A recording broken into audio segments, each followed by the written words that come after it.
Hey there, welcome to episode 157 of the Caffe Genius Impresarios audio program.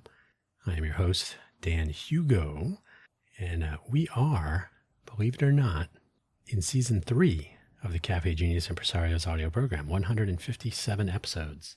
I use a 52 episodes per season metric, so here we are, season 3. We are recording this episode at 4:59, call it 5 p.m. on Pacific Standard Time, 5 p.m. Pacific Standard Time here in Greater Vegas on this Thursday, February 26, 2026. Now, we normally publish on Fridays, usually Friday morning if at all possible, which means we are way ahead of schedule for once. Make a note of it. This will never happen again. Today's title and topic, Better Meetups. Hey, if you're not familiar with what Caffe Genius is or the Caffe Genius Impresarios audio program, since we have all this extra time, may as well fill you in a little bit. Caffe Genius is two great tastes stuck together. Cafe with two F's, an homage to Cafe Centro, an actual coffee shop in the San Francisco Bay Area, in San Francisco actually, from back in the day. It was across the street from what is now the Oracle ballpark, the AT&T ballpark. I think it was the Pac-Bell ballpark. I don't know what it was before that.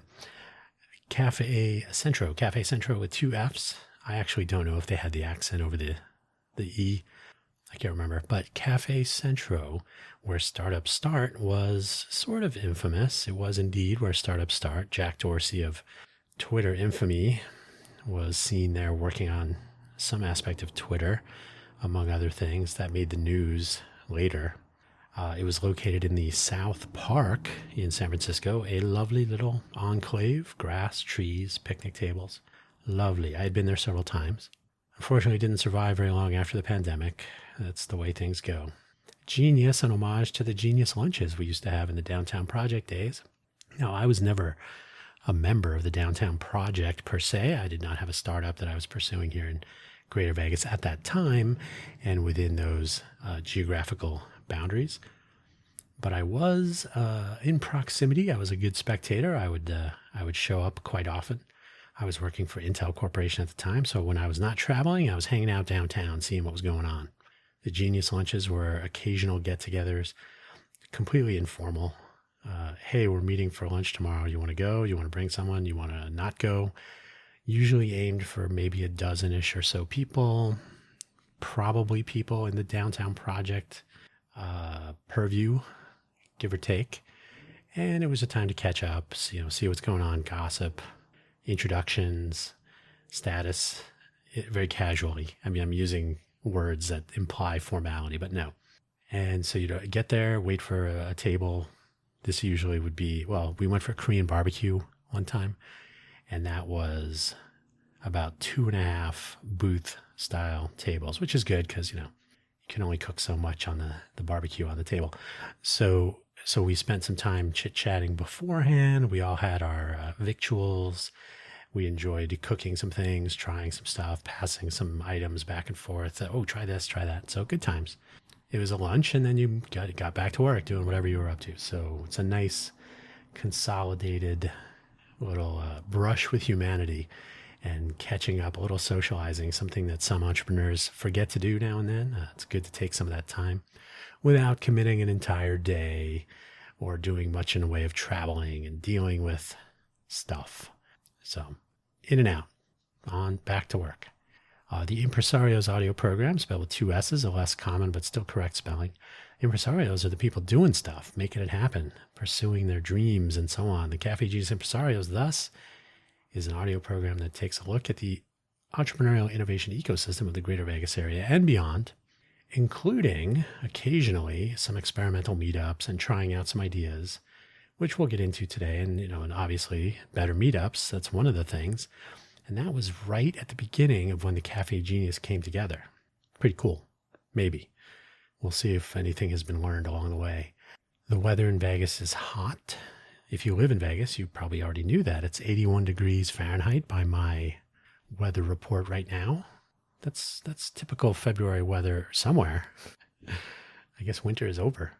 We'll see what next week brings. But the weather has been a little weird, and it's having some impact on my voice. So we'll see if it can make it Today, I will warn you, it's a little bit of a long one.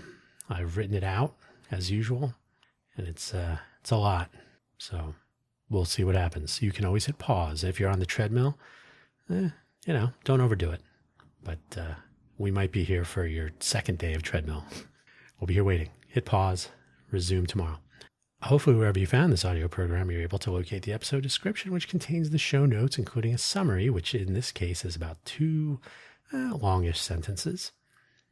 There are links, but these are just the usual links, so we're not linking to meetup styles. I read a book about meetups, so you don't have to. A lot of the stuff I'm going to talk about today could be found in that book, but we also talked about it in our Meetup collaboratory, that's spelled with 1 L, collaboratory. But some of these, most of a good meetup comes down to communicating with the people who you want to organize into a meetup, right? Ask them what did you think? Would you come back? That kind of stuff. We'll get to that. Don't worry about it. So let's get started. This is a long one, so get comfortable. I got some water. I'm gonna have some water right now, and then let's get going. All right then. The summary of today's episode is thus: one of the early focal areas of Caffe Genius in 2022 or so, when we formed, was pursuit of better, more valuable meetups in our entrepreneurial innovation ecosystem here in Greater Vegas.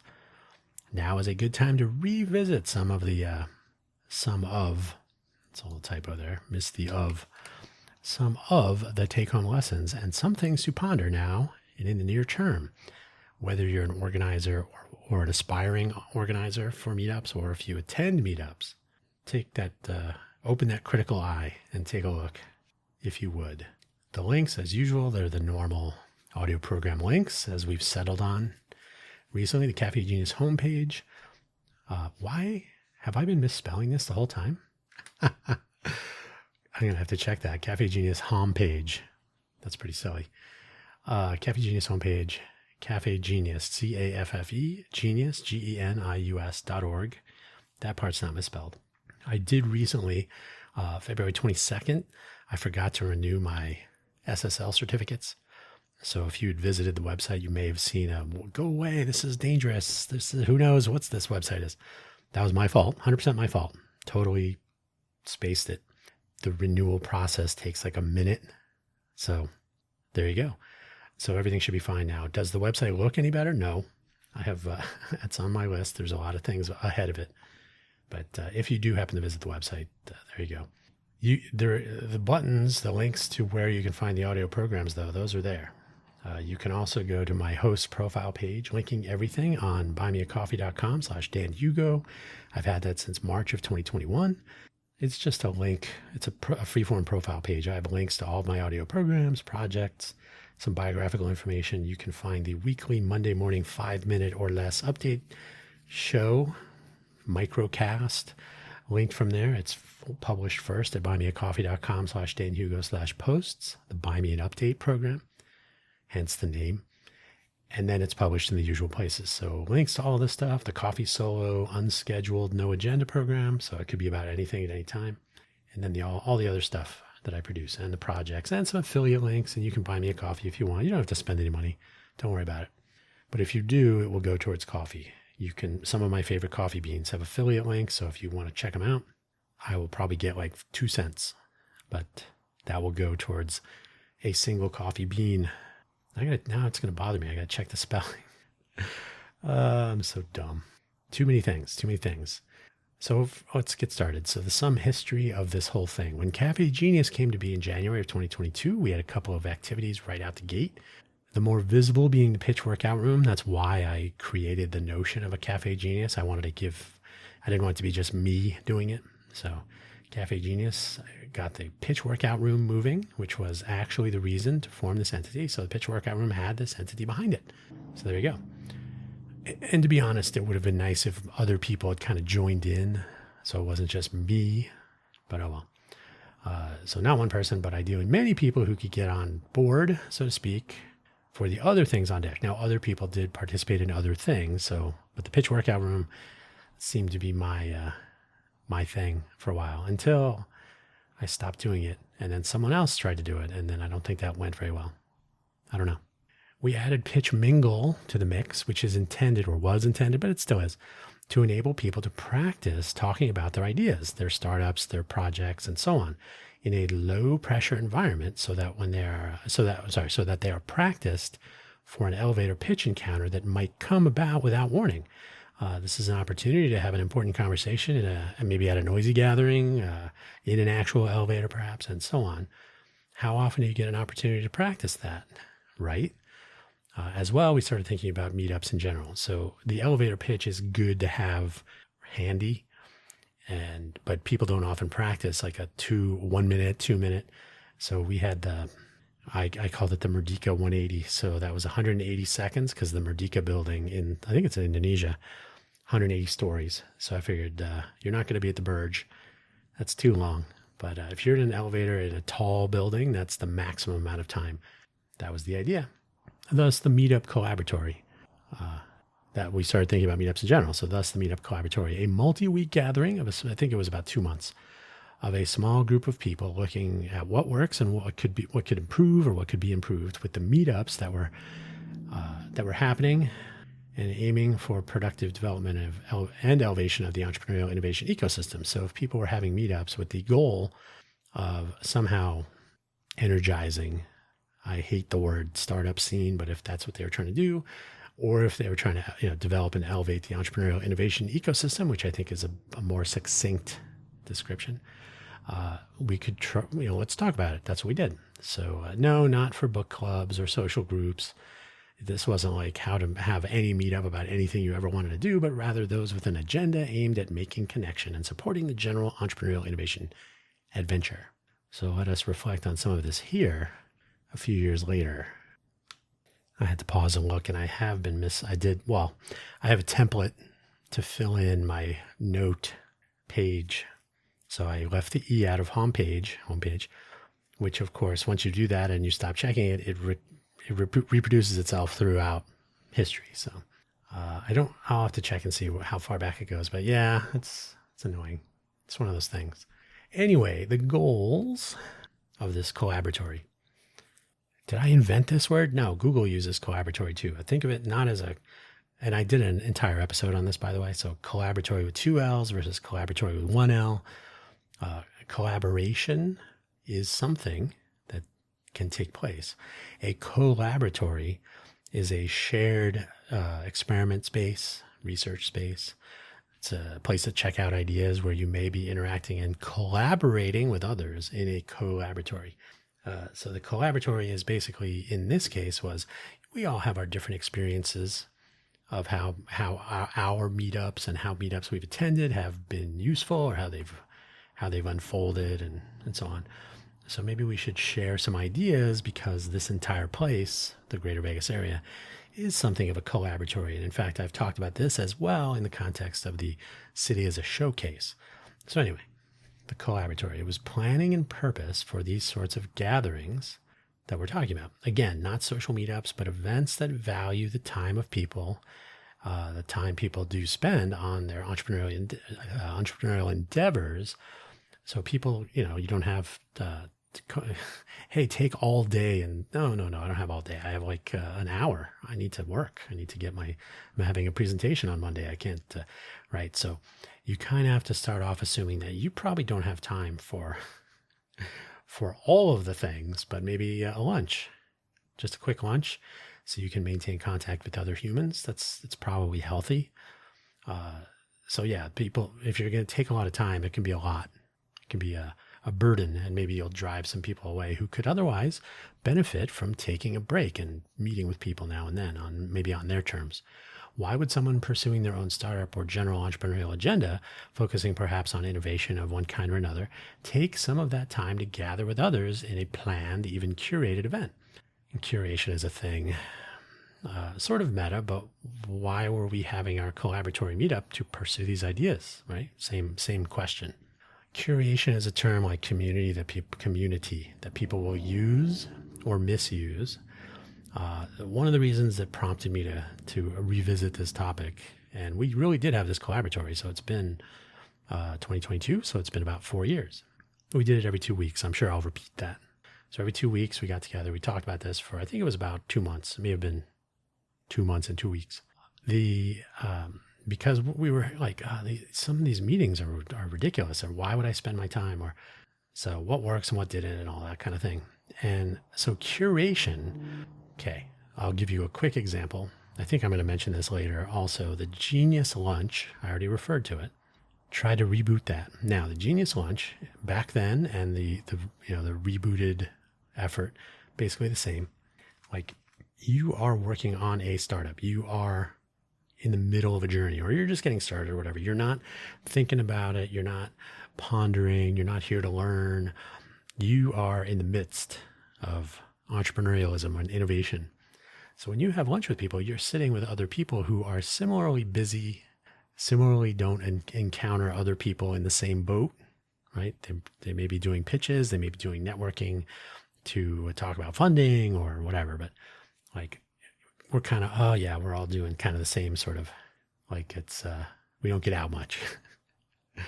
So, and that was the idea with the Genius Lunch in the first place. So when you curate something like that, you're saying, this is not a mentoring or advice or what can I learn today or who am I going to network with? There was some networking, but the basic idea was to just get out and talk to people in the same boat.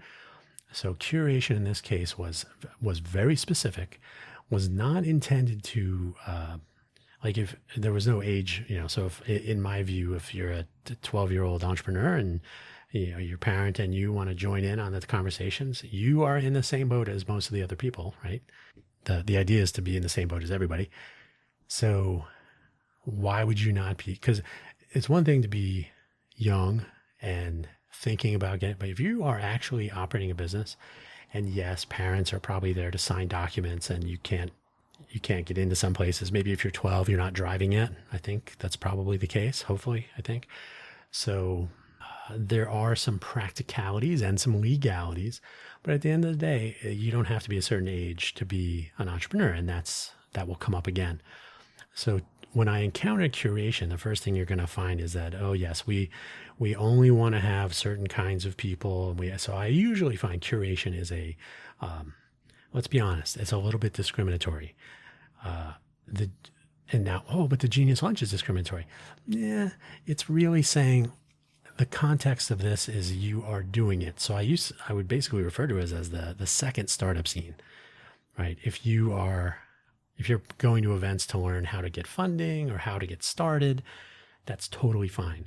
So think of it as like the second year, the upper class, not class-based, but like in school. You're taking the first year. These people are in the second year. So that's not discrimination. That's clearly, you could think of it as that, but I prefer to think of it as we are focused on the things that you are learning today. As an entrepreneur, the other kinds of meetups on the ground floor, so to speak, they're more about like, how do I get started? We don't really want to talk about that. We have an hour. So it's not about keeping people out. It's like, this is here for you when you get going. Okay. So it's not necessarily about keeping people away. It's about valuing the time and the time commitment. So, but I came across meetings in Vegas are a little weird, but they're evolving or something. And so this is a curated event for startups and so on. So it was $55. It's occurring in an adult venue, right? So not, but alcohol, a bar style. So a cocktail meetup. We'll talk about that in a moment. So a cocktail meetup, there's a cover charge or a ticket to purchase. And so to me, it's not a curated event so much as it's just sort of, we want to keep out the people who are thinking they're going to come to a free event. Definitely want to keep out the under 21 crowd. That is a Vegas problem in general. We'll talk about that.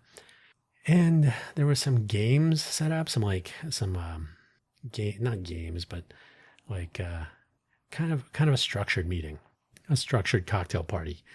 So let me actually see if I can pull this up. Just run through it real quick. It's on Eventbrite. And was it this one? No, it's not this one.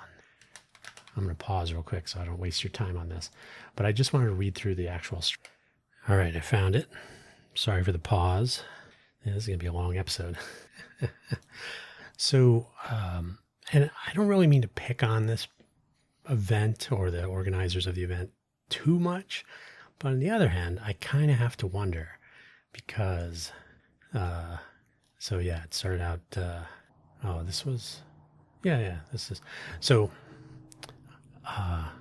it's billed as a cocktail party, but it's intended to be, a super networking event, connection, collaboration, community, forward momentum. So very exciting. And so you will get this by paying for your $55 and having a couple drinks and then going through some activities. So I've totally scrolled away.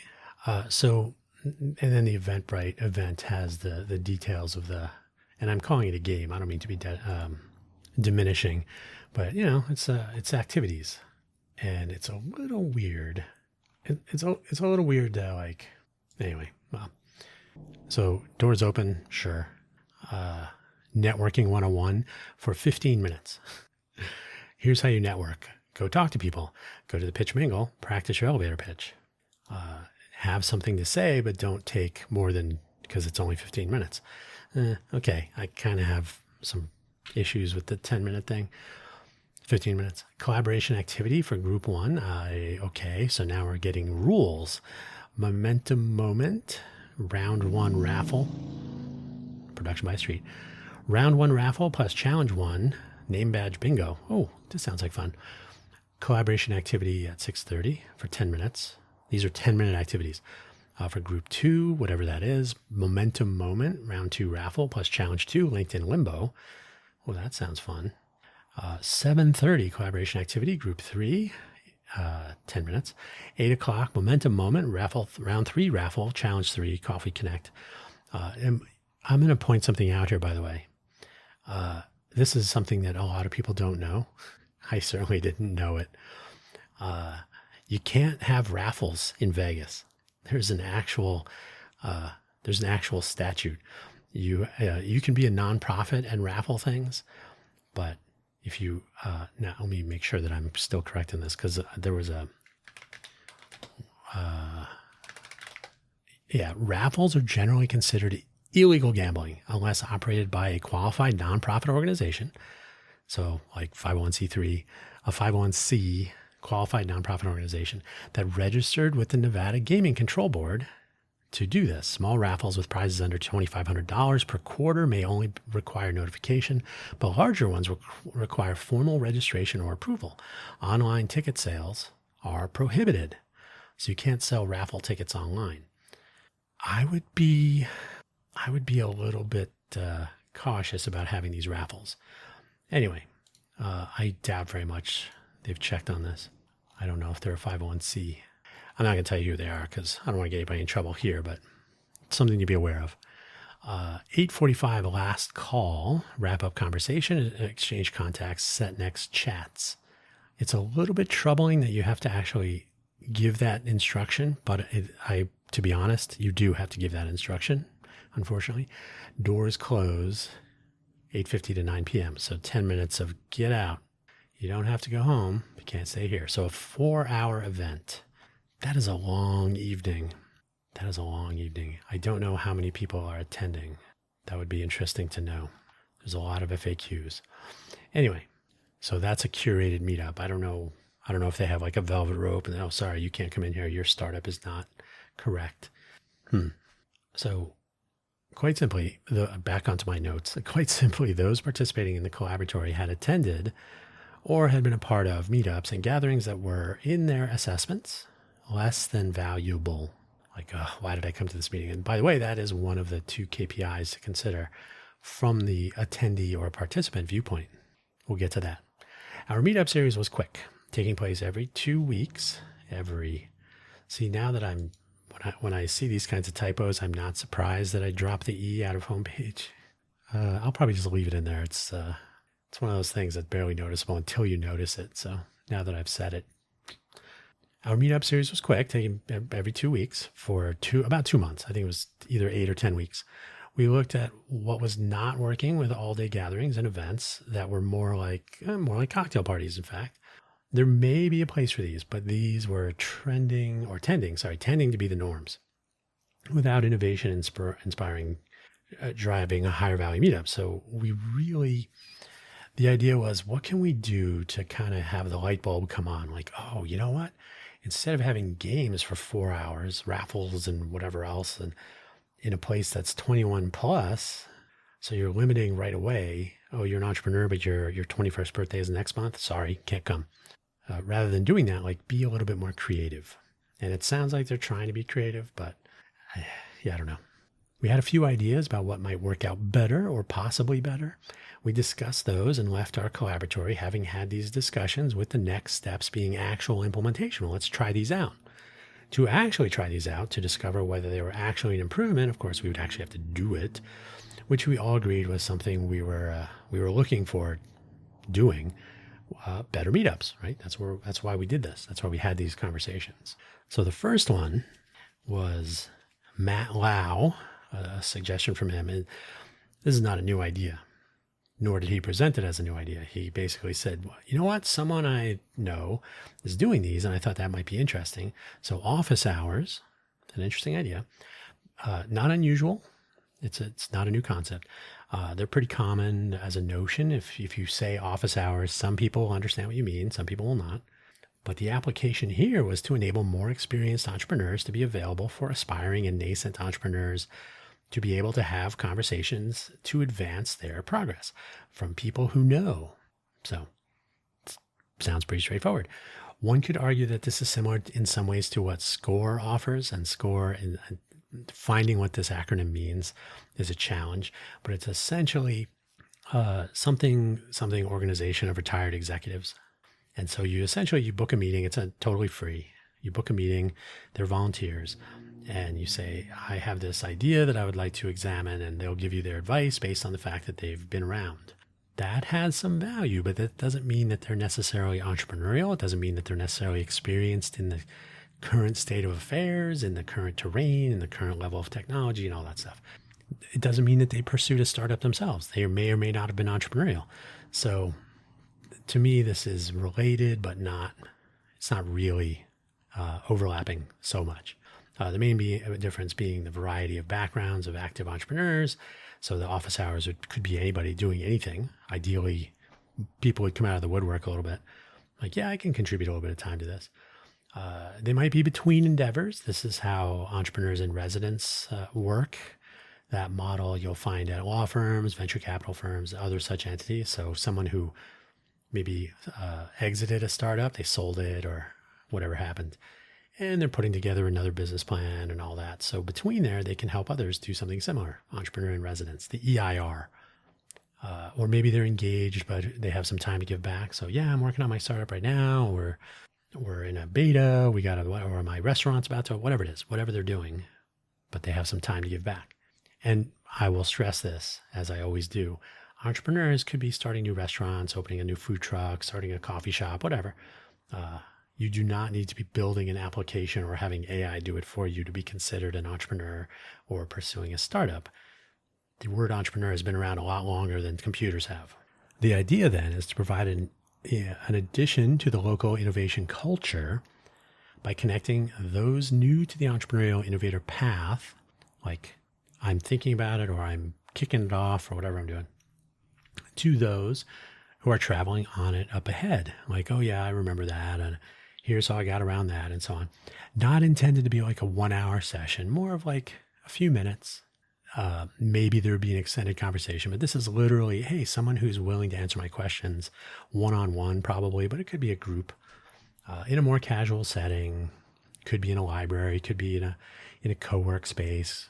So possibly one-on-one or maybe small groups, maybe kind of a mini lecture, but certainly if you were going to make a lecture meetup about it, then that would be like a spin-off. The office hours are intended to be a little bit casual, yet also time constrained.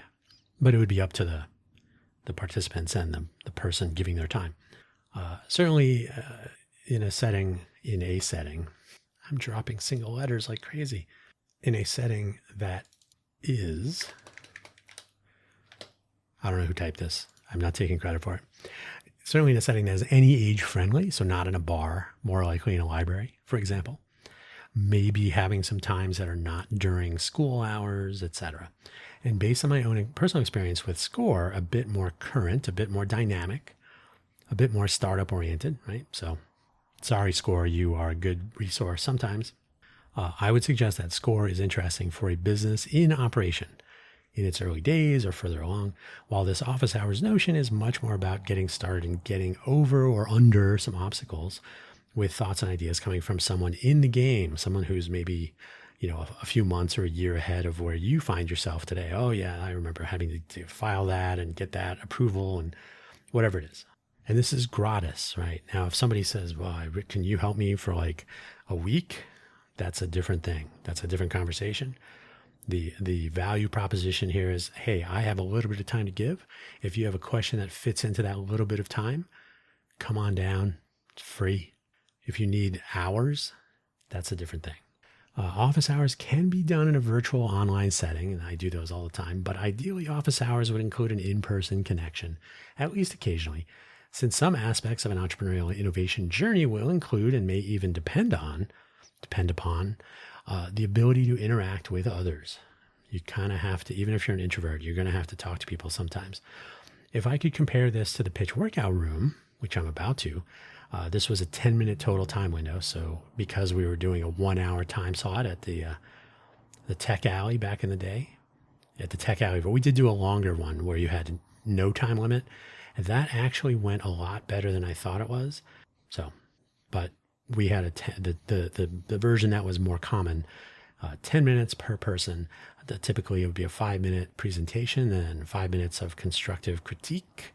I always used to tell people there's no checkbooks here. So don't talk about money and funding requirements and TAMs and all this other silliness. This is, the idea and your general presentation and how you tell the story and all that. And some very solid feedback was available, which was pretty cool.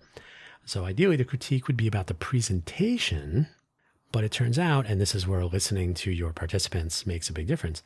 Instead of saying, no, you're supposed to talk about the presentation, it's, very early on, I was like, well, actually, it's your time. Take that 5-minute critique period to, are my slides clear? Are they too wordy? Well, how about the idea? Because the idea probably hasn't seen the light of day other than this is the first time I'm ever talking about it. So constructive critique either way.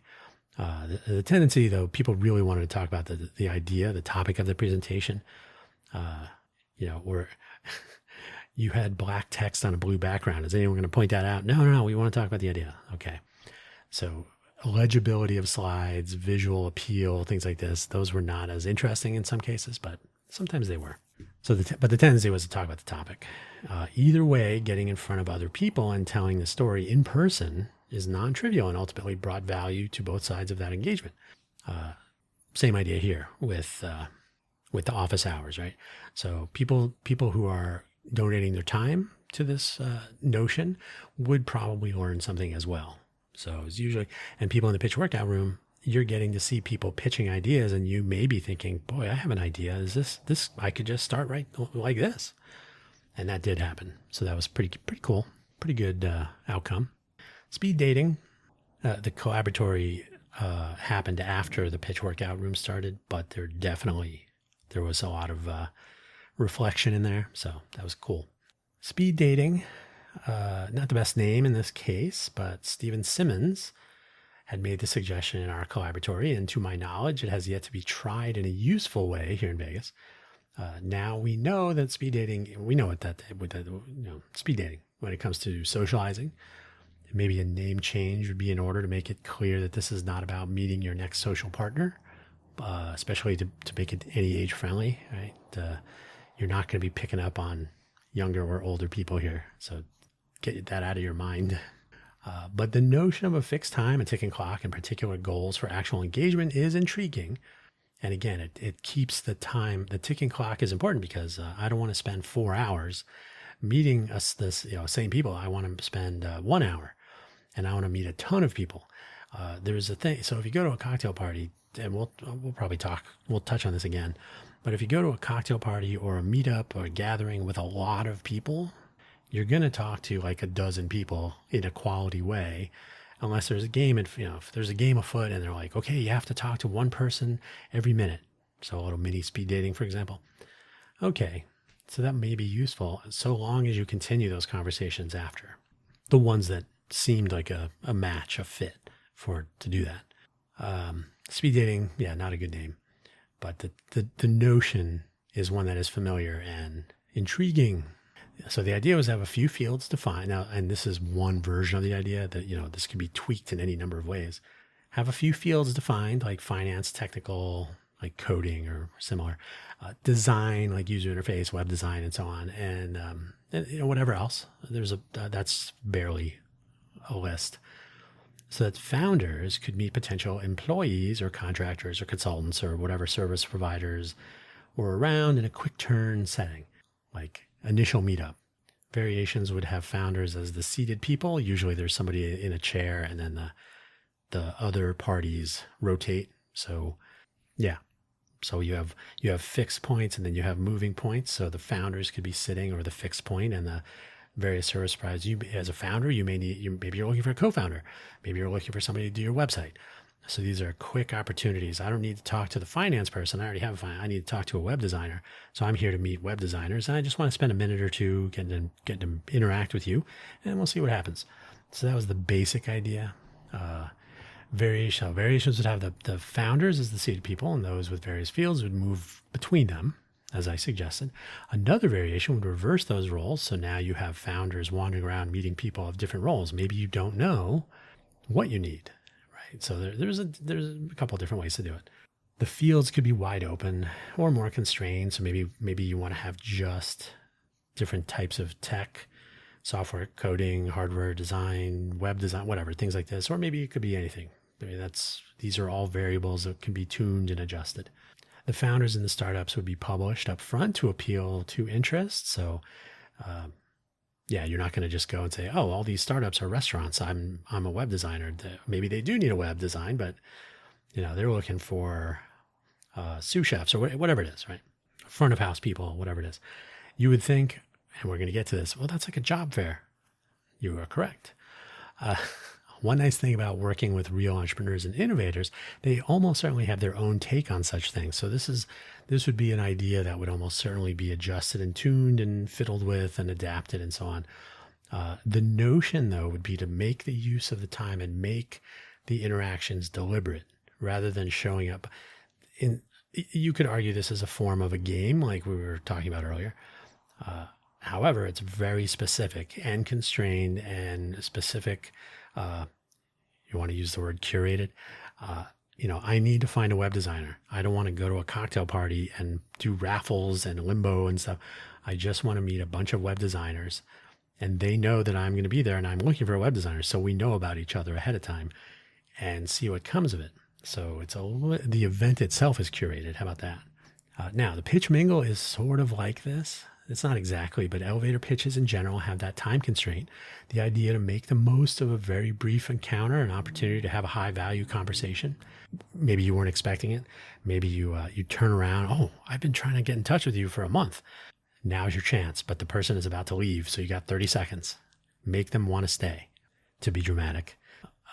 So the high value conversations, it may be in an elevator, maybe near the exit of a whatever, who knows, on the way to the airport, whatever it is. A job fair is another variation with a very different feel and is usually far fewer constraints on it, generally aimed at established companies more, maybe government agencies and so on. We have those here in Vegas, Clark County Job Fair, for example. Reaching out to the general population, where this speed dating approach is much more focused, one might even say curated.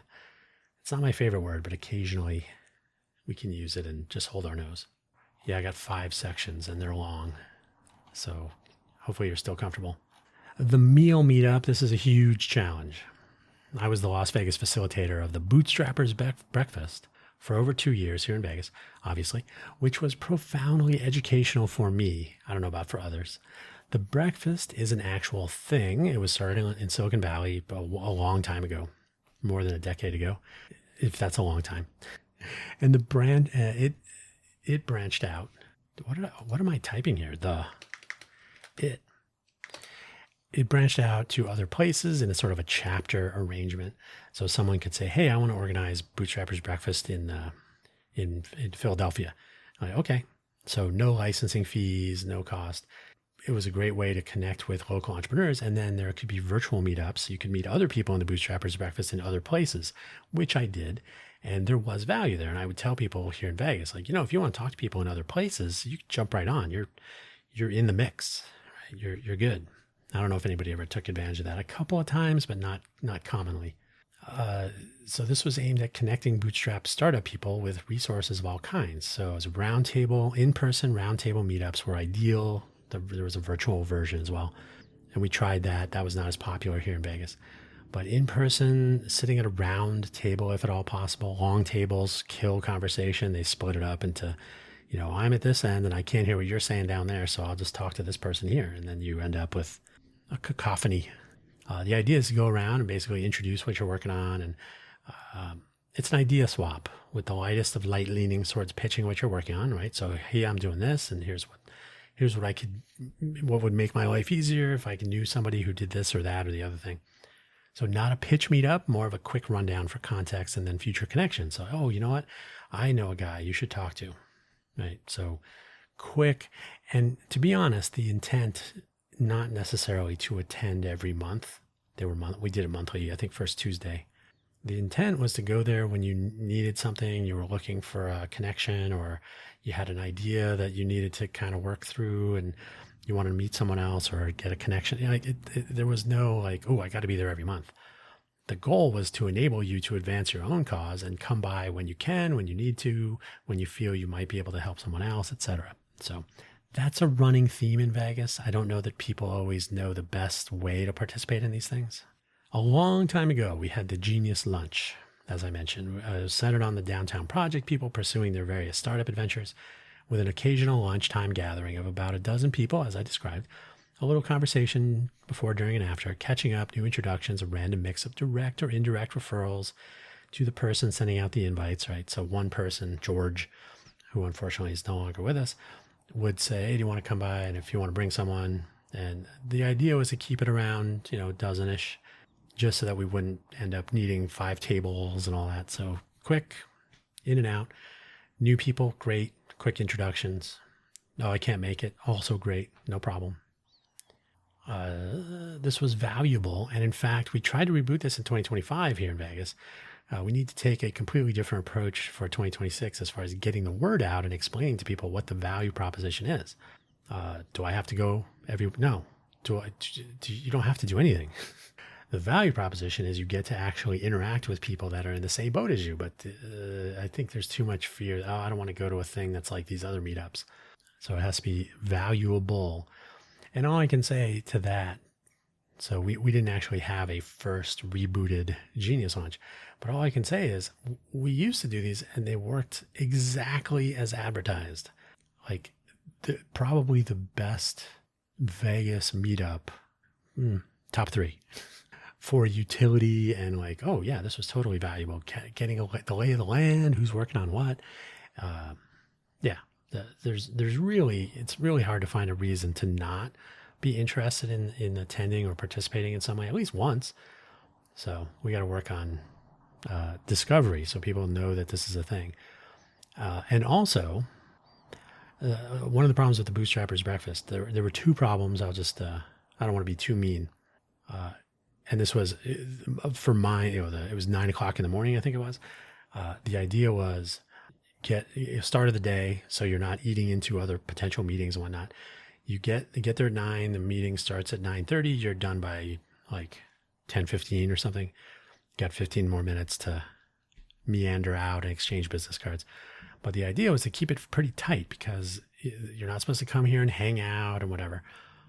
What I ended up with was a lot of people who were in real estate or HR consulting. They were looking for clients and they saw this as like, ooh, this is an opportunity to meet people who are in startups. So I'll see if I go get some clients. So if I was going to do it again, I would be much more clear that this is not a place to pick up clients. If that's your intent. There was a guy who showed up one time and said, yeah, I had nothing better to do. Great. That is a great compliment to me and everyone else in attendance here today. What other time can we give you? So that was a little frustrating. The upside of a meal meetup, so breakfast time, you could have a coffee. I always had the coffee shop, so you could come there, don't have a coffee. You could spend $5. You could have breakfast, whatever you wanted. if there was food at these, obviously, to enable that.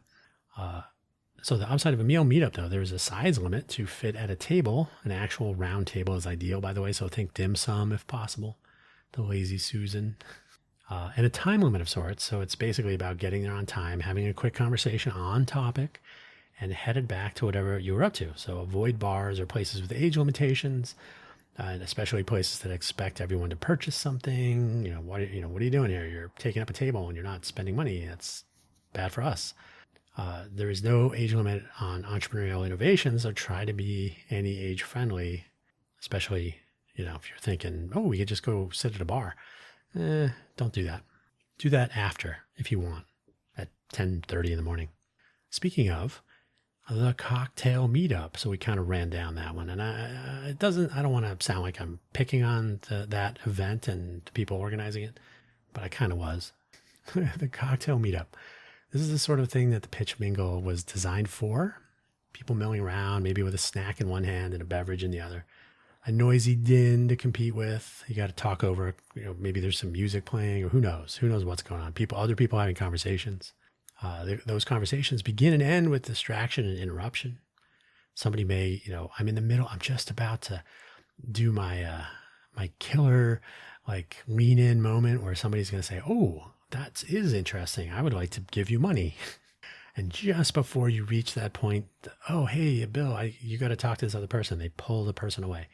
And you're like, but I was just about to, and you never get that, So this is, the pitch mingle was about designing how you make the most of 30 seconds or whatever. You may have 2 minutes, you may have 30 seconds. However, while you may be okay with this, I am not. The cocktail setting is not good for productive gatherings. It's good for rubbing elbows. The number one problem with this, as I mentioned, and as I continue to mention all the time, there is no age limit for entrepreneurial innovation, and the cocktail meetup is thus a problem. Let us be honest, the terrain in Greater Vegas has plenty of room for more people to pursue their ideas. How on earth does this make sense to curate a gathering with discrimination, having an event that is discriminatory against young people? That makes no sense. None. Yes, I use the word discriminatory. Discrimination, discriminatory, take your pick. You may want to consume adult bevs and rub elbows with a particular crowd. In my view, this should not be considered a meetup which intends to add value to the ecosystem. And let me also be clear, I am not anti-cocktail gatherings. You want to go to a cocktail party, you want to host a cocktail party, you want to have people after work, go out for drinks, go do it. I'm all for it. I'm a fan of some types of beverages and so on, and it's fun but this is not compatible with the general notion of elevating the entrepreneurial innovation ecosystem. If you exclude people, we're not that cool. Call it what it is, a meetup intended to prevent some people from participating. That's what happens when you say, well, you got to be 21 and older. And I used to say, and forgive me if this offends you, I used to tell people, why don't you just say it has to be no women? That's as much short-sightedness. Sorry, all the people with the new ideas and who are going to be driving the future, you're not invited. I mean, it's comical, and I mean to make fun of the notion. I think it's the more the better. Dismissing ideas for stupid reasons is, at some point somebody will say, that's how we got into this mess. So I avoid these, and I'm usually pretty loud about it. If there's a 21, there's like a tech awards thing that was I think it was at the Allegiant Stadium or somewhere, and wherever I saw it, I said, this event is 21 and older. Are you telling people that you can only celebrate innovation in tech or whatever it was if you're 21 and older? No, it's for insurance. They could actually be 18.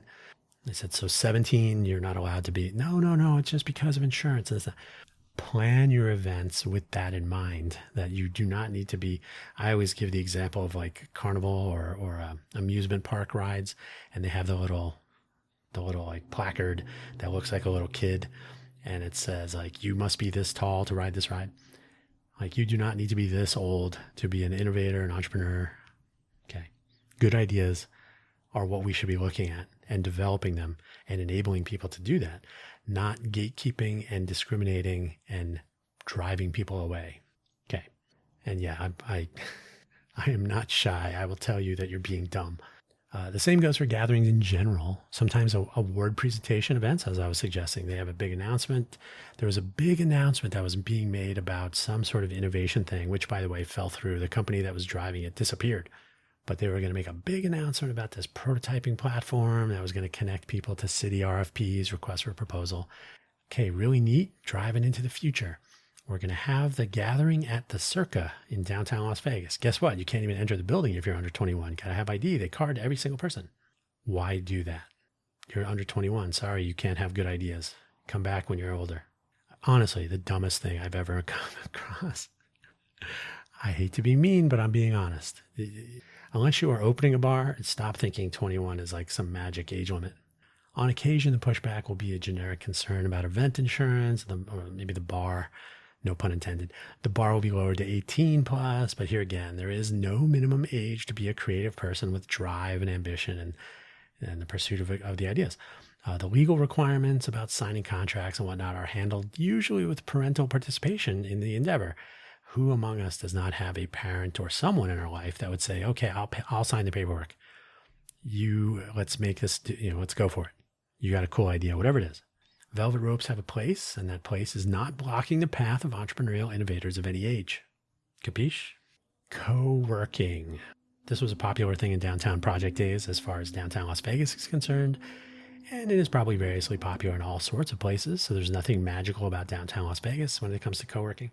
The gold spike was essentially all of the gaming machines were removed and replaced with like tables and chairs and beanbag chairs and beds at some point. And explicitly Tony Hsieh of Downtown Project fame, the late Tony Hsieh, unfortunately, essentially opened it up as a place you could go with your laptop and spend all day there, and you don't have to buy anything. And there was a cool sort of a coffee shop, late night restaurant there. Sadly, definitely without question, 21 and older. So I would take issue with that if anybody asked me today. But I haven't been to the Gold Spike in a couple of years. I don't really feel the need to go. I lost my place. So yeah, probably popular wherever you are. If you're a solopreneur, especially, or if you don't have an actual workspace of some sort and you and a co-founder or a couple of people in your team are floating, don't have a spot. So if you're in co-work mode, it might be the way to go to meet up at a coffee shop or a library or whatever. Change of scenery can be a great thing. I used to do this all the time. When I was living in Silicon Valley, twice. But so the second time I was there, I lived easy walking distance to downtown Sunnyvale. You could travel through all of downtown Sunnyvale in a good 3 minutes. So not a huge place, but it did have three actual coffee shops in like 200 yards. So you could go to the corner one, which was the closest to where I lived. We're talking yards of difference. But the first one I would encounter on crossing through the Sunnyvale train station to get to Murphy Avenue was, and I totally don't remember the name of it, so bear with me, but it's on the corner. I wanted to go in there, and that was my usual go-to. But the Bean Scene, which was about halfway down Murphy Avenue, and then there was another coffee shop across the street from the Bean Scene, but it closed early. It was more of it was a restaurant that would do catering, and they happened to have a coffee shop, but most of their business was catering outside. Right. So I would go to the Bean Scene because they were open till like 8 o'clock, 7 o'clock, something. And I could go there all day. I would switch it up. The Bean Scene had people that would go there for a couple hours. I was usually there. If I went there all day, I'd get there when they opened, 8, 9 o'clock, spend all day drinking the coffee. So refills were like 25 cents or something, filling up coffee mugs, going through it. I would have a snack or a sandwich, being a good customer. But the owners, it was a husband and wife owner, totally cool with people hanging out all day and whatever. They're very friendly, got to know them and stuff. So the people that would come to the Bean Scene tended to be working on their ideas, and we would hey, you want to see, or how's your thing coming? Do you have a demo, or oh yeah, you want to check it out, that kind of thing. So it was sort of a loosely connected co-work group of individuals. So that was actually extremely valuable until it stopped being valuable, until I started finding that I was spending more time socializing than making progress. That's why it's always good to change it up. I have a suggestion for you. If you listen to the beginning of most episodes of this audio program, the reference to Cafe Centro comes up. I did it today. We already talked about it. where startups start, a cool little spot. And I was there a few times when there were a couple of people around. It wasn't really crowded. The weather had been pretty good each time I happened to be there. San Francisco weather is what it is. But I did not run into laptop warriors those times. So I can't say that it was like 25 laptops and people with their earbuds or whatever. It was pretty chill, pretty calm. This was probably, let's call it 2007, 2006, somewhere in there. The change of scenery. It was nice. It was a cool place to hang out every once in a while. Maybe I did see some people with laptops, but it wasn't a legion of them. It was a couple people here and there. The shop itself was not very large, but the outdoor seating and the nice weather, it was good. It was a nice place. Probably a better place to go and have conversations. Bring a notebook, jot down some ideas. Put the laptop down now and then. Pick a few spots that have a lot of space, perhaps, for here in Vegas. I've told people many times, we need a Cafe Centro or several. Having Wi-Fi is nice. Free is nice. Some places, they'll give you the password on your receipt. Okay, that's totally fine. Access to outlets is a good thing. Bring a power strip. You'll be the most popular person there, especially if it has a long cord to plug into the whatever outlet you can find. And an owner who is okay with people taking over a few tables for extended periods. Just like I mentioned, the bean scene, and to an extent, the other place, which is totally, I think it was Coffee and More. They were fine with people spending all day there. Both Coffee and More and Bean Scene had a sort of a living room feel to them. Couch, chairs, coffee tables, and sort of two-person tables to set up your laptop and camp out. So having the owner on board and the people that work there is a huge value proposition. Create a rotation if you're a group, or pick a few spots for yourself and move around now and then. Like I said, once you start getting too comfortable and you're having very long conversations about things other than what you're trying to pursue, you know what? I'm going to go to this other shop and hang out there for a couple of days, or I'm going to come here twice a week and I'm going to go to some other place. I used to do that. Tell your friends, bring them along. That helps the business owner. Also helps get people kind of connected to each other. And, oh yeah, I'm working on something that you might be interested in, et cetera, et cetera. That's how you meet people, getting out. Buy stuff.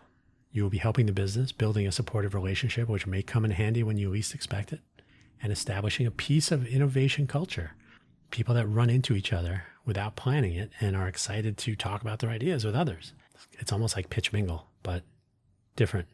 Coffee shops work really well, and they are, with rare exception, any age friendly.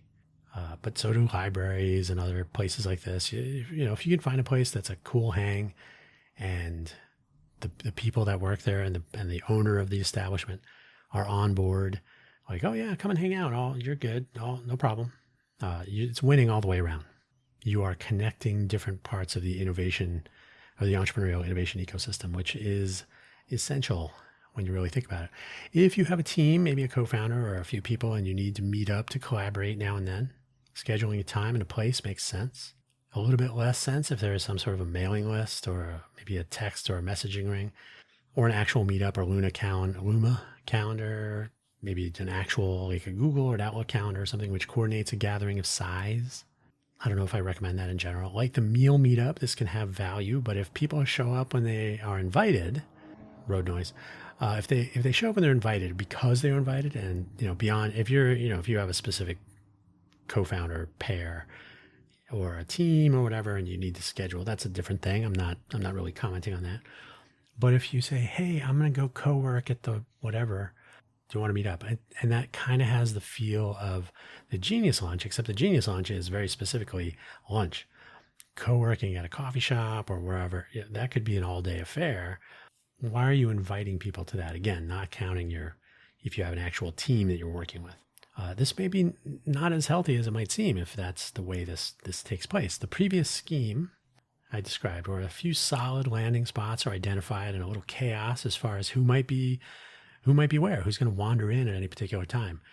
There's a couple of coffee shops in the greater Vegas area that are probably like that. Grouchy John's and Henderson's has a little back room area with tables and chairs, and you can just hang out there all day from what I can see. That is extremely far away from where I live, but the times that I've been there, like, hey, this is pretty cool.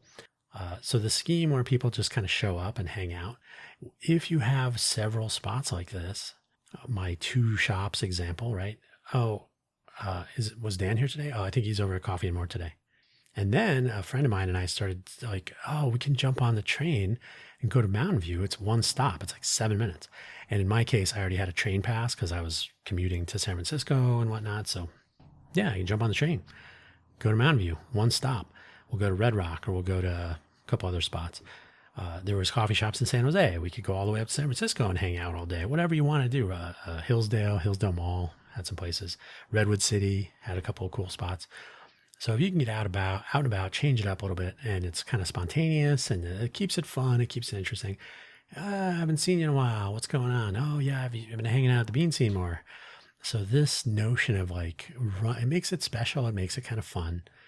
It doesn't tie you to, oh, I don't need to have the pressure of being in a Bean Scene at 6 o'clock and being somewhere else. Those are meetings. That's a different thing. But if you can go when you feel like it, when you want to, and there are other people doing the same thing, you are taking the initiative. If you only go when you're invited, oh, nobody invited me to the co-work, I guess they're not having one this week. That's not entrepreneurial thinking. So enable locations and be aware and start, hey, I found this other cool coffee shop. I'm going to start going there on every other Thursday or whatever. Or when I feel like it. This creates an appealing environment that draws people rather than a remedial environment that requires instruction. If you build it, they will come, often without being told. So if you are hanging out with like-minded individuals who are similarly entrepreneurial and take initiative and but also are interested in what other people have to say, and oh, you found a new, that's cool. What are you're going to go there next Tuesday? Yeah, I'll go check it out. And maybe this is not for me, or maybe it's too noisy, or maybe Tuesday is not the right day. But if you do feel the need or you want to go out and interact with other people, other humans, that's a good idea. I recommend it now and then. If you must be invited or you do not take the initiative, entrepreneurialism may be a challenge that you're not expecting. 2 more sections, but this one's the longest by far. The huge meetup. I have commented on this before. And while I'm not personally fond of Tech Alley, the way it is, the way it exists, and the way it functions, it does have its place. And it does bring some value to the entrepreneurial innovation ecosystem. It's kind of an anchor. Rather than ripping on Tech Alley and ripping it apart and so on. I've kind of done that before, and it's really not that bad, but I just think there are a couple of things that are kind of left, like waiting for people to invite you. That's the sort of thing I'm concerned about. Too much of it is done for you, if I can make that assertion. So I will offer my own version of what I would do if I were running a similar event, if I had the means, the motive, the opportunity to build an event like Tech Alley. Do not include tech, nor startup, nor scene anywhere in the headlines, the taglines, the event name, and so on. A tech meetup, a startup pitch hour, these are fine. But the event itself should be drawing people in, not putting up a velvet rope, which really does suggest that this is for a certain type of entrepreneur, right? Oh, I'm not doing something in tech. No, I don't want to go there and talk about programming. I'm trying to start a food truck, right? So be welcoming, draw people in. More ideas is rarely a bad thing. All meetups. So quick rundown. Tech Alley. I had a conversation with the founder, Josh Levitt, way back when I first started podcasting here in Vegas. The idea with Tech Alley was establish a base with meetup spaces so that if you want to have a meetup, you don't have to go trying to find a venue. You don't have to try to get the word out. So it's an anchor in the sense that like a mall has anchor stores, Sears, JCPenney, whatever. And then the other stores are there. So people might go for JCPenney and then they wander around the mall and they see the other stuff. So create an opportunity for people to discover these meetups where the person starting a meetup, I got to get people interested in this. Okay, well, come here. There's going to be 100 people. They may want to hang out or 150 now or whatever it is, the thousands. So on its face, interesting idea. So this is based on that as a fundamental. As all meetups that are hosted in this event. So again, think of it as like a mall, right? So, during this time slot, there are 6 meetups. You can only go to one of them. All meetups should be episodic. That is, one meetup stands alone. If I wasn't here last month or I can't make it next month, I still get the value of being here today. So, okay, for the next meetup next month, you're going to lose, people are not going to show up. You're going to lose continuity. You're going to lose momentum. A series of meetups where people should attend more than one without skipping reduces overall quality of the experience. This I know firsthand. I talked to people to whom this happened, and they had this feeling. This is my opinion, but again, I had the conversations. I'm not the only one. If you miss next month's meeting, you didn't miss out on the entire thing. You don't have to start over. Oh, you weren't here last month, so you don't know what we're talking about. Right? That's the wrong approach. You can do that when you bring your meetup out of the event mall. We'll get to that. All meetups really need to encourage a smaller, more focused version that could offer content arc, different time limits and formats, and basically a standalone offering that grows on its own. So that's basically what I'm suggesting. If you want to have an arc where you should attend 3 or 4 meetings and whatnot, create that context. That's not what Tech Alley is really good at. This event is really a launch pad, this fictitious event I'm describing. I would bring in new meetup ideas to try out in the crowd. You have people that are willing and able, and they're there. And with the event program, a mix of existing and new meetups, with the existing meetups ultimately rotating out as they establish their own standalone offerings.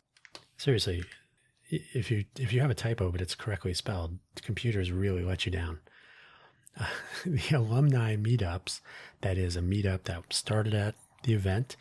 It got popular, it spun out, so it has its own schedule, and it happens on Tuesdays instead of Saturdays, and it lasts for 3 hours, and there's a whole program where you want to you don't want to skip, right? So you want to make the time to go, and we'll get into some of that as well.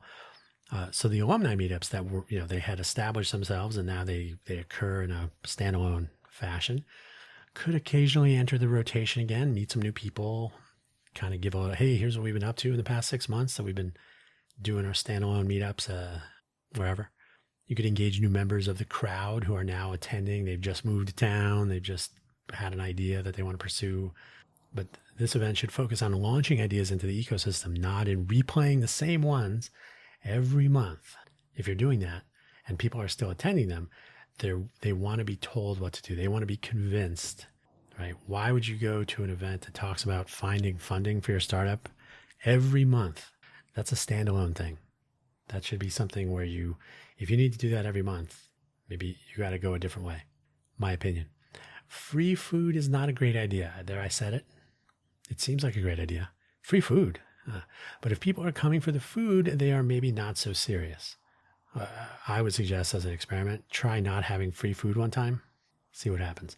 As I always say, when people ask if there is free food, it's something that I'm trying to organize. I ask them, are you coming for the food, or should the food come for you? Sponsored dining is an option. I would always charge a vig of some kind, like maybe $2 or $3. Maybe it goes into a fishbowl that goes towards the staff, right? A big giant tip or something. But if the venue, for example, I cannot remember the name of the restaurant, but where Tech Alley was held before the parking situation led to them moving, what is it called? The Taverna Bistro, maybe? I can't remember, something like that. They sponsor the event, so they give a break on food, and if there are sponsors, or maybe Josh pays out of his pocket, you're talking a couple $1,000s for the event and the spaces and so on. So have people that are attending. $2 to $3 is not prohibitive. You're not telling them to pay, okay, we need some money for the rooms that we have for the meetups, and we have no. $2 or $3 says this is something that's valuable. We're subsidizing it, but it's valuable. We're not handing it to you. Just throw $2 or $3 in that fishbowl right there.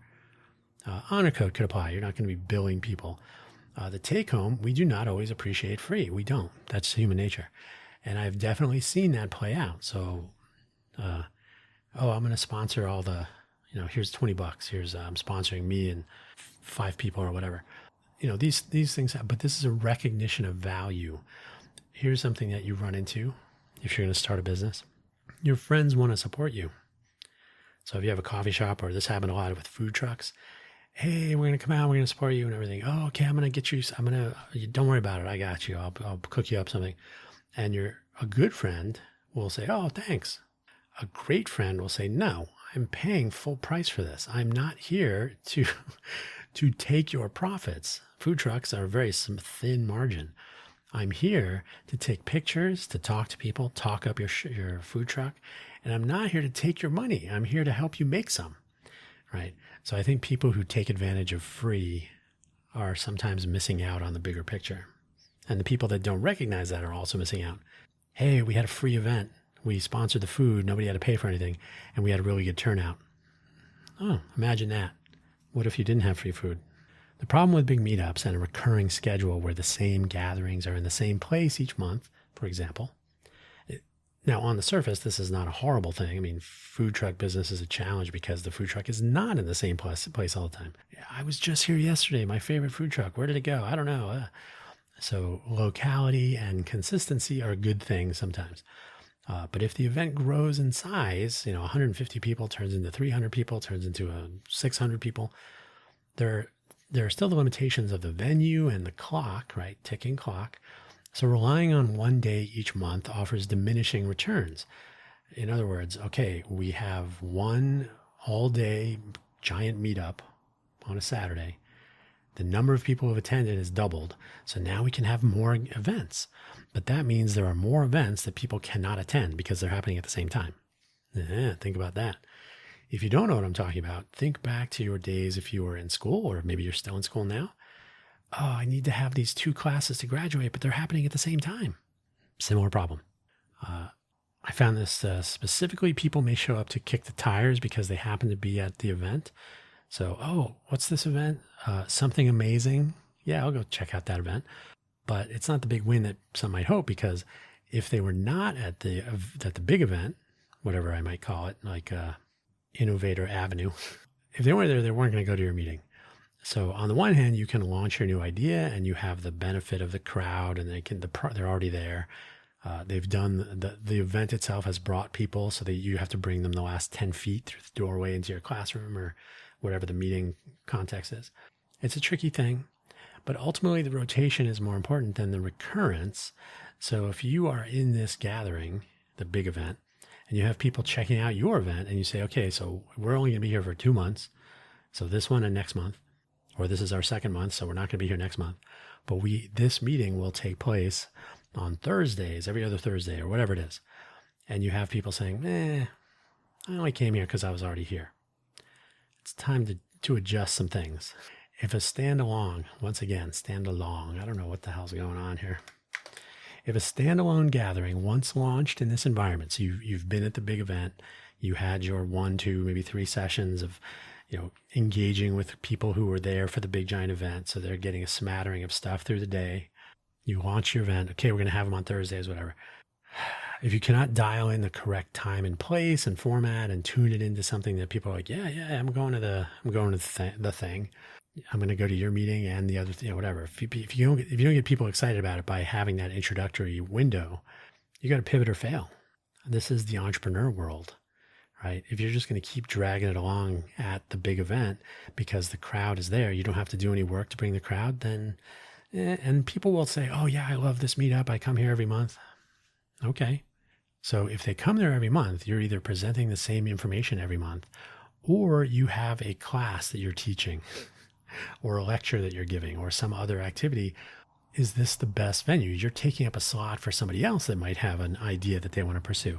So I don't know that the economics, if you like, of the big event and operating in such a way as you basically get into a rut, I don't know if that really provides real value, or if it starts to become a sort of a diminishing return scenario. And that's why I'm not a big fan, among other reasons. Big events, maybe we could call them anchor events, really should be situated as gateways to diverse formats and times and focus areas and people. All good things. My own findings, once the anchor event is established, it becomes the go-to event informed by the calendar. Oh, it's Saturday, third Saturday of the month. That's where I'm going to go. It becomes something of a checkbox, checking that box, which means you are still in the tech scene or the startup scene or the tech and startup scene. I go to Tech Alley every month. I must be in the startup scene, for example. For discovery as a starting point for those new to the area or new to the entrepreneurial innovator journey, like I'm thinking about starting a business, I'm going to go to this meetup thing. Oh, I'm not starting something in tech. And startup scene. Well, I'm not really a startup because I'm not building an app or anything. be more inviting. This can be an important item on a list of possibilities to get going, an introduction, an enabling, so a gateway. A gateway is a fine way of looking at it. I contend that it can become too easy to make this type of an event something of a gravity well. Are you going to this? Yeah, we're going to, every month I go there and run into the same people. By the way, every new person I met at any particular event, I would not see them again. So you'd see the same core people every month. And then the new people, you might see them once or twice, but ultimately they had better things to do or they didn't find it as interesting. Gravity well. Got to get out of that sometimes. Variety is good, and while it is convenient to show up once to one place, another typo. I'm firing myself. It's good. It's fine to show up one place each month. Make that the coffee shop where you run into some people every once in a while and you talk about, oh yeah, hey, you want to see a demo? You want to check this out? You have an Android or an iPhone? We got 2 different versions, right? Make it important that you show up to these things, not a place to consume, a place to demonstrate, a place to engage. Sometimes we should do things not because they are easy, but because they are hard or maybe at least inconvenient. Don't go to the same thing every month. Do new stuff, build new things, try new ideas, meet new people. Finally, the last section. My clock says 1 hour, 22 minutes. We're not doing too bad. This was a long one, 1 hour and 22 minutes. It'll be a little bit shorter with the silence truncated, but this is an important topic with which Greater Vegas could be better at, in my opinion. And by the way, people not in tech and startup and all these other buzzwords, I think they actually have a little bit better idea how to meet up and do some networking. I could be wrong, but yeah, there's a lot of presumption about, oh, I'm working on a tech startup. Oh, these are the things. And if you look at some people who do ecosystem development, even though they may claim, oh, it's not really for tech and it doesn't have to be a start. They're looking at like how many of the startups went through an accelerator, an incubator, how many accelerators and incubators are available, first funding, time to first. So a lot of things are geared towards the mindset of a tech startup, even if it's not a tech startup. But I really think there's a certain amount of like an undercurrent that says, you really should be working on a tech startup. And Startup NV here in Vegas and in Nevada, they essentially focus only on biotech and maybe something else. So they're not interested in a lot of different types of startups unless it fits their focus. And that's basically investor driven. So they're not really interested in being as supportive of things that are not interesting to their investor pool. They have Angel NV, Innovate NV or LV, Startup NV, of course, Angel NV. There's a couple of things. They'll try to do a startup class, and so they don't kick people out completely, but there's really there's a non-trivial amount of pressure on building up a tech startup scene in the Greater Vegas area, and I'm not a fan of that. All those words and that notion. I think this should be emergent. I think people that are interested in doing this stuff should feel enabled and even encouraged, but I don't think we should turn away people who want to do other types of business. So an energized environment, a place that actually is appealing. And some of those metrics do apply, right? Like what's the likelihood that a founder will sell their business and stay? Although I would ask, what if you're a founder and you want to keep your business? Do people start coffee shops to sell them in 5 years? Some do, some don't.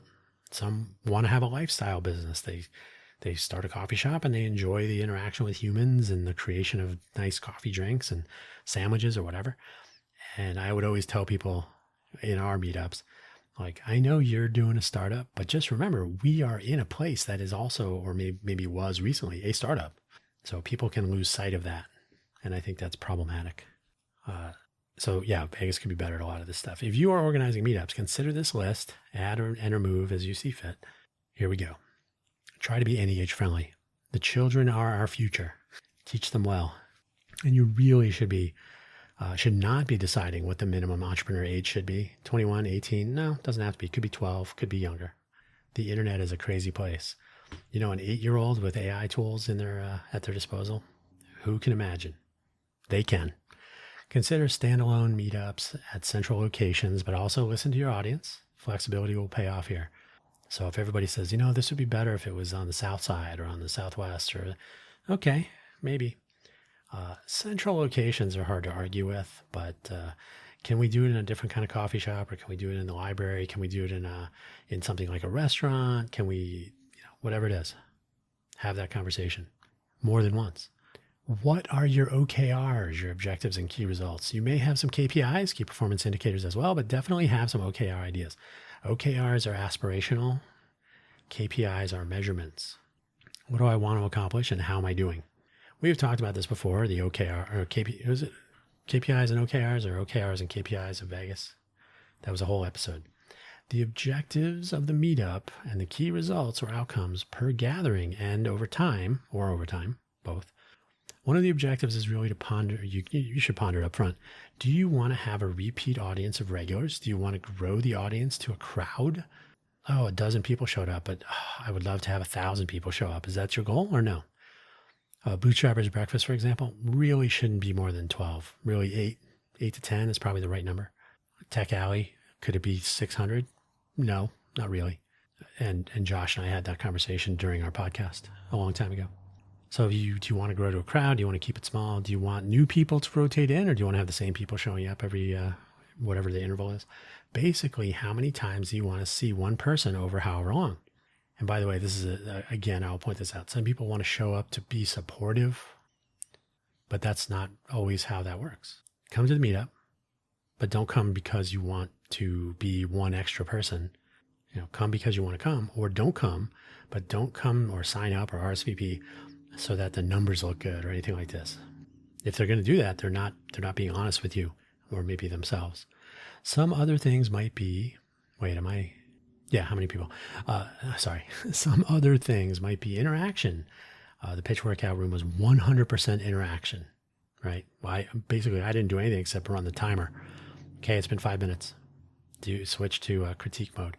Although we even loosen that up a little bit. If you want to use 6 minutes, then you get 4 minutes of critique, right? So it's up to you. I only have 1 minute of presentation. That's okay too. The idea was to get people started, not to put up roadblocks. 10 minutes was the hard limit. Everything else was pretty much whatever you need. Is this a collaboration or a lecture, right? Are you going to be talking with each other, or are they going to be listening and taking notes? Should there be some progress of some kind? Is there going to be a quiz or a test? Is there going to be a win of some sort? Okay, when you come next month, bring your finished blanket, whatever. Have these in mind, not a knitting circle, but a blanket startup. Have these in mind at least, and share these. So share them with the people. Share them so that everybody knows why the meetup is happening, what's supposed to be happening. Like, this is not really what you described. Maybe it's better. And what are the outcomes? What could they be? What should they be? I was attending a meetup for a while. It was supporting a friend, but it was also actually an interesting topic to me. So it was both. Would I have gone if it wasn't somebody I knew having this meetup? Maybe not. But the topic was interesting, and I actually did get something from it. However, the meetups just sort of stopped. So at the end of the day, you're like, oh, okay. That was interesting. I don't know what happened. Whatever. If people get invested in what you're trying to accomplish and they become a fan, or they start participating proactively, you got to let them know what's going on. Consider your audience and their KPIs. Now, they may have OKRs. Those are more aspirational. But when I go to a meetup, I don't have aspirations so much as I'm here to see what your aspirations are. What are you trying to accomplish by having this meetup? And do I want to attend?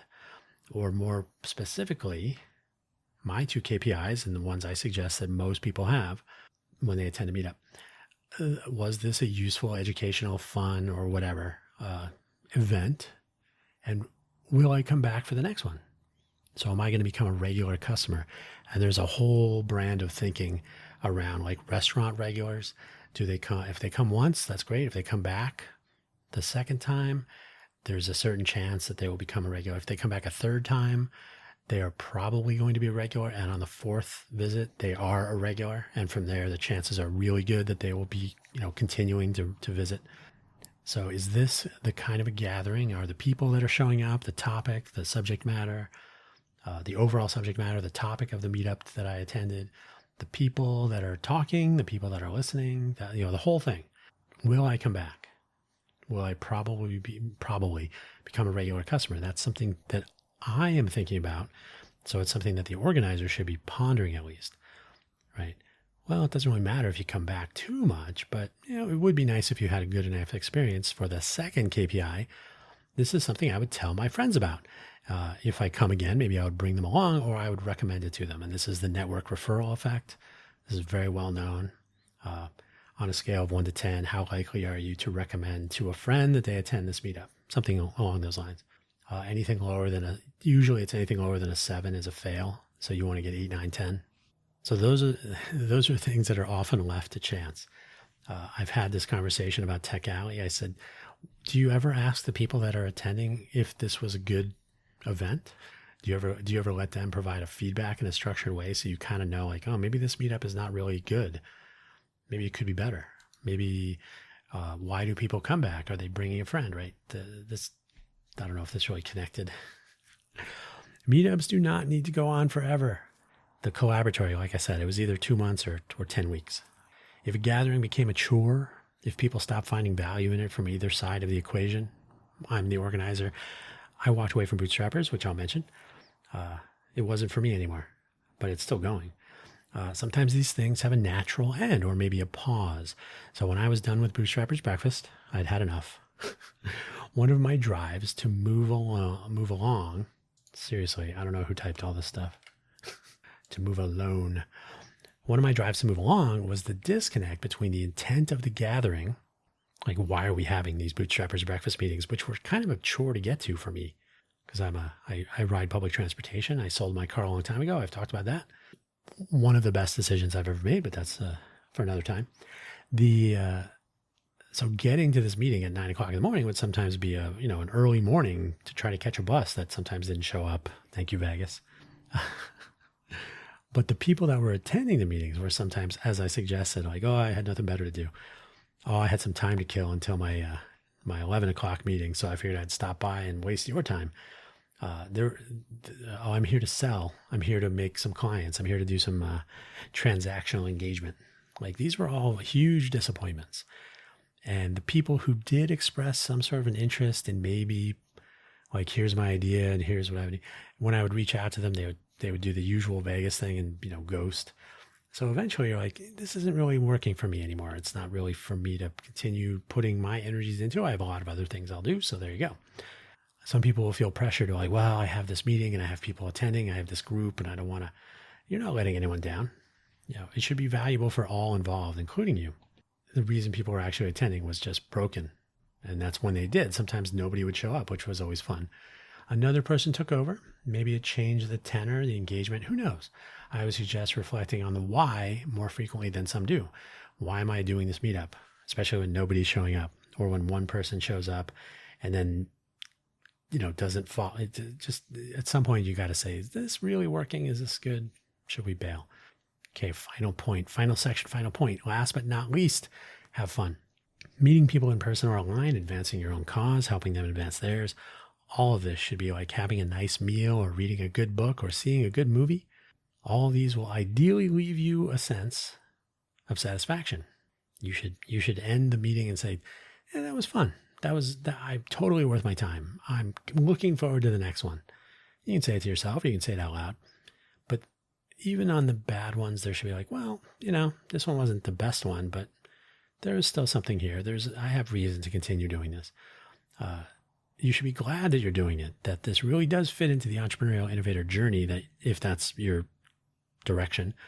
If you're doing a book club, it's the same basic idea, different crowd probably, but you should at the end of it say, at the end of each meeting or your book, maybe, like, yeah, this is still working for me. And it seems to be working for other people. And I know that because I ask them and they tell me. Even the gatherings that don't go well are learning experiences, and definitely learn from them. Opportunities to adapt and improve. If you really think about it, organizing a meetup is a lot like pursuing a startup. Hey, sometimes they don't work, but there's always a take-home lesson. You can pivot, you can adapt. Maybe you got to shut it down and move on to something else. And these are mostly valid options, all of them. And that's where you get to decide and go for it. So that's it. I think we got to revisit this collaboratory notion. maybe as a collaboratory, but definitely in the communities of practice model for the upcoming Genius Roundtable and all the Initiative 2026 stuff. Have I been pursuing that with all the attention I should be? Not really, because we're trying to get the Smarter Smart City Challenge up and running. The Genius Roundtable will fit into that, not specifically, but sort of to have an ongoing project through the year, which involves a lot of people sharing ideas and considering innovation and making things happen. It fits in from that perspective. So they may be orthogonal, but they also are going to be moving through time at about the same time, which hopefully will be a good thing. That's all I have to say. I feel like I could have said more, but it's an hour and 38 minutes on my clock, and my voice is barely hanging on. So I'm going to leave it there. And thank you for listening, as always. Hopefully this was useful in some way. And if you're interested in the Genius Roundtable, caffegenius.org. When the site looks better, that's probably a good sign that we're ready to move to the next steps. I cracked myself up. Thanks for hanging out this long. Don't forget to check out buymeanupdate.com/DanHugo for links to all of my audio programs. I produce one different episode of different things every day through the week. Buy Me an Update on Monday, Let's Innovate for Vegas on Tuesday, Quaggling Sand on Wednesday, FFS Talk on Thursday, Caffe Genius Impresarios on Friday, even if I record it on Thursday night, as I'm doing here. And then the coffee solo program just whenever. And that could be about anything. So that's all. Until next week.